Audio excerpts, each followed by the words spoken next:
அசத்தலான பேச்சாளராக anchoring and public speaking பயிற்சி பட்டறை ஜூலை 9 முதல் நேரடி மற்றும் இணைய வழி வகுப்புகள். தொடர்புக்கு 7388824242. தற்போது வந்துள்ள அண்மை செய்தி. சிவகங்கை மாவட்டம் திருப்புவனம் கோவில் காவலாளி அஜித்குமார் போலீசாரால் கொடூரமாக தாக்கப்பட்டு மரணமடைந்த சம்பவத்திற்கு திமுக எம்எல்ஏ இருதயராஜ் கண்டனம் தெரிவித்துள்ளார்.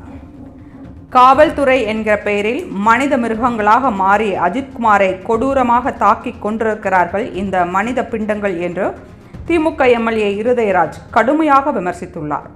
கைது செய்யப்பட்ட போலீசார் விசாரணை என்ற பெயரில் கழிவறையில் வழுக்கி விழுவார்களா அல்லது தப்பி ஓடினார்கள் என்று சொல்லி என்கவுண்டர் செய்யப்படுவார்களா? சாமானியனுக்கு ஒரு நியாயம், போலீசாருக்கு ஒரு நியாயமா என திமுக எம்எல்ஏ இருதயராஜ் அடுக்கடுக்காக கேள்விகளை எழுப்பினார். எப்படி பார்த்தாலும் விசாரணை என்ற பெயரில் கொடூர தாக்குதல் நடத்தி ஒரு மனித உயிரை எடுத்த இவர்களுக்கு எந்த கட்டத்திலும் மன்னிப்பு கிடைக்க கூடாது என்று இருதயராஜ் தெரிவித்துள்ளார். திமுகவினர் மீதே நடவடிக்கை எடுக்கும் போது போலீசார் மீது மட்டும் ஏன் இந்த மென்மை போக்கு என திமுக எம்எல்ஏ இருதயராஜ் கேள்வி எழுப்பியுள்ளார். இந்த போலீசாரை எந்த கழிவறை வழுக்குமோ அங்கு அழைத்து சென்று விசாரிக்க வேண்டும், அல்லது எங்கு தப்பிச் செல்ல வசதியாக இருக்குமோ அங்கு சென்று விசாரிக்கப்பட வேண்டும் என்று டிஜிபிக்கு திமுக எம்எல்ஏ கோரிக்கை. கஷ்டப்பட்டு திமுகவினர் உழைப்பார்கள், நீங்கள் 5 நிமிஷத்தில் ஆட்சியின் பெயரை கெடுப்பீர்கள் என காவல்துறை மீது தனது கவலையை திமுக எம்எல்ஏ இருதயராஜ் தெரிவித்துள்ளார். அண்மை செய்தி. சிவகங்கை மாவட்டம் திருப்புவனம் கோவில் காவலாளி அஜித்குமார் போலீசாரால் கொடூரமாக தாக்கப்பட்டு மரணமடைந்த சம்பவத்திற்கு திமுக எம்எல்ஏ இருதயராஜ் கண்டனம் தெரிவித்துள்ளார். காவல்துறை என்கிற பெயரில் மனித மிருகங்களாக மாறி அஜித்குமாரை கொடூரமாக தாக்கி கொண்டிருக்கிறார்கள் இந்த மனித பிண்டங்கள் என்று திமுக எம்எல்ஏ இருதயராஜ் கடுமையாக விமர்சித்துள்ளார்.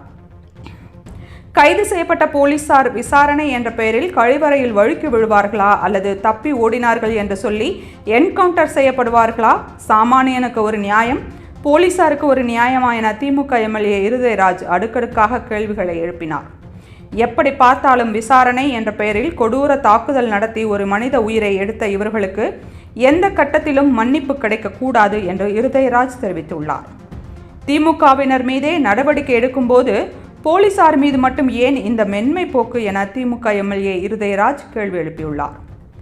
இந்த போலீசாரை எந்த கழிவறை வழுக்குமோ அங்கு அழைத்து சென்று விசாரிக்க வேண்டும், அல்லது எங்கு தப்பிச் செல்ல வசதியாக இருக்குமோ அங்கு சென்று விசாரிக்கப்பட வேண்டும் என்று டிஜிபிக்கு திமுக எம்எல்ஏ கோரிக்கை. கஷ்டப்பட்டு திமுகவினர் உழைப்பார்கள், நீங்கள் 5 நிமிஷத்தில் ஆட்சியின் பெயரை கெடுப்பீர்கள் என காவல்துறை மீது தனது கவலையை திமுக எம்எல்ஏ இருதயராஜ் தெரிவித்துள்ளார். அண்மை செய்தி. சிவகங்கை மாவட்டம் திருப்புவனம் கோவில் காவலாளி அஜித்குமார் போலீசாரால் கொடூரமாக தாக்கப்பட்டு மரணமடைந்த சம்பவத்திற்கு திமுக எம்எல்ஏ இருதயராஜ் கண்டனம் தெரிவித்துள்ளார். காவல்துறை என்கிற பெயரில் மனித மிருகங்களாக மாறி அஜித்குமாரை கொடூரமாக தாக்கி கொண்டிருக்கிறார்கள் இந்த மனித பிண்டங்கள் என்று திமுக எம்எல்ஏ இருதயராஜ் கடுமையாக விமர்சித்துள்ளார். கைது செய்யப்பட்ட போலீசார் விசாரணை என்ற பெயரில் கழிவறையில் வழுக்கி விழுவார்களா அல்லது தப்பி ஓடினார்கள் என்று சொல்லி என்கவுண்டர் செய்யப்படுவார்களா? சாமானியனுக்கு ஒரு நியாயம், போலீசாருக்கு ஒரு நியாயமா என திமுக எம்எல்ஏ இருதயராஜ் அடுக்கடுக்காக கேள்விகளை எழுப்பினார். எப்படி பார்த்தாலும் விசாரணை என்ற பெயரில் கொடூர தாக்குதல் நடத்தி ஒரு மனித உயிரை எடுக்க இவர்களுக்கு எந்த சட்டத்திலும் மன்னிப்பு கிடைக்கக்கூடாது என்று இருதயராஜ் தெரிவித்துள்ளார். திமுகவினர் மீதே நடவடிக்கை எடுக்கும்போது போலீசார் மீது மட்டும் ஏன் இந்த மென்மை போக்கு என திமுக எம்எல்ஏ இருதயராஜ் கேள்வி எழுப்பியுள்ளார். இந்த போலீசாரை எந்த கழிவறை வழுக்குமோ அங்கு அழைத்து சென்று விசாரிக்க வேண்டும், அல்லது எங்கு தப்பிச் செல்ல வசதியாக இருக்குமோ அங்கு சென்று விசாரிக்கப்பட வேண்டும் என்று டிஜிபிக்கு திமுக எம்எல்ஏ கோரிக்கை. கஷ்டப்பட்டு திமுகவினர் உழைப்பார்கள், நீங்கள் 5 நிமிஷத்தில் ஆட்சியின் பெயரை கெடுப்பீர்களா என காவல்துறை மீது தனது கவலையை திமுக எம்எல்ஏ இருதயராஜ் தெரிவித்துள்ளார்.